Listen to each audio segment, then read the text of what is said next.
অতর্কিত আক্রমণে যে কার্স্ক দখলে নিয়ে রাশিয়াকে চমকে দিয়েছিল ইউক্রেন, কৌশলগত সুবিধা অর্জন করেছিল, দিন শেষে তার দখল ধরে রাখতে পারল না তারা। জোরালো হামলায় ইউক্রেনীয় সেনাদের পিছু হটিয়ে পুরো কার্স্ক পুনর্দখলে নেয়ার কথা জানিয়েছে রাশিয়া।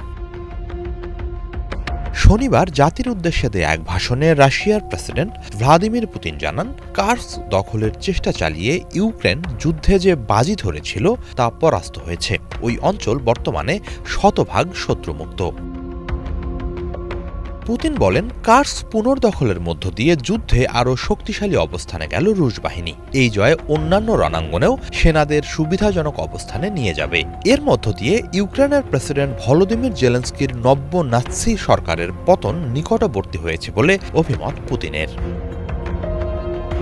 জাতির উদ্দেশ্যে দেয়া ভাষণে কার্স্ক পুনর্দখলে রুশ বাহিনী যেভাবে লড়াই করেছে তার প্রশংসা করেন পুতিন। একই সাথে ওই অঞ্চলে রুশ সেনাদের কাঁধে কাঁধ মিলিয়ে লড়াই করা উত্তর কোরিয়ার সেনাদেরও ভূয়সী প্রশংসা করেন তিনি। এদিন এক ভার্চুয়াল বৈঠকে পুতিনকে কার্স্ক শতভাগ শত্রুমুক্ত করার খবর দেন chief of the general staff Valery Gerasimov. তিনি জানান, ইউক্রেনীয় সেনাদের দখল থেকে কার্স্কের সর্বশেষ গ্রাম জোরনাল মুক্ত করা হয়েছে। সীমান্তের বাইরে পালিয়ে গেছে ইউক্রেনীয়রা। গত বছরের আগস্টে অতর্কিত হামলা চালিয়ে কার্স্কের বিশাল অঞ্চল দখলে নেয় ইউক্রেনীয় সেনারা। এরপর থেকেই ওই অঞ্চল পুনর্দখলে নিতে তুমুল আক্রমণ চালিয়ে আসছে রুশ বাহিনী। আগস্ট থেকে এখন পর্যন্ত কার্স্কে ইউক্রেন ৭৬,৫০০-র বেশি সেনা হারিয়েছে বলে জানান গেরাসিমভ।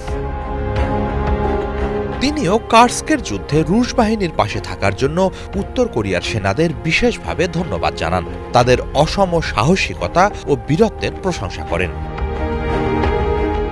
মূলত গত বছরের ডিসেম্বরে একটি কৌশলগত অংশীদারিত্ব চুক্তির ভিত্তিতে কার্স্কে সেনা পাঠায় উত্তর কোরিয়া। ওই চুক্তি অনুসারে একে অপরকে সামরিক সহায়তা করতে পারবে রাশিয়া, উত্তর কোরিয়া। যুক্তরাষ্ট্রের তথ্য মতে ইউক্রেনের বিরুদ্ধে লড়তে কার্স্কে ১২,০০০ সেনা পাঠায় পিয়ংইয়ং। তবে মস্কো বা পিয়ংইয়ং এ ব্যাপারে কোনো মন্তব্য করেনি। এদিকে কার্স্কে পরাজয়ের মধ্য দিয়ে ইউক্রেনীয় বাহিনীর মনোবল ভেঙে পড়েছে। দোনেৎস্ক প্রধানের ঘনিষ্ঠ সহযোগী ইগর কিমাকোভস্কি জানিয়েছেন, কেবল কার্স্ক নয়, এরই মাঝে অন্যান্য রণাঙ্গনের সম্মুখভাগেও ভেঙে পড়েছে ইউক্রেনীয় বাহিনী।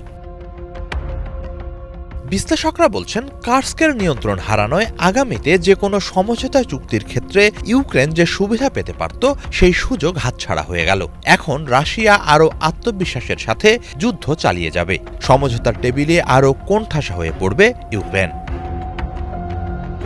হিজল জোবায়ের, বাংলা ভিশন।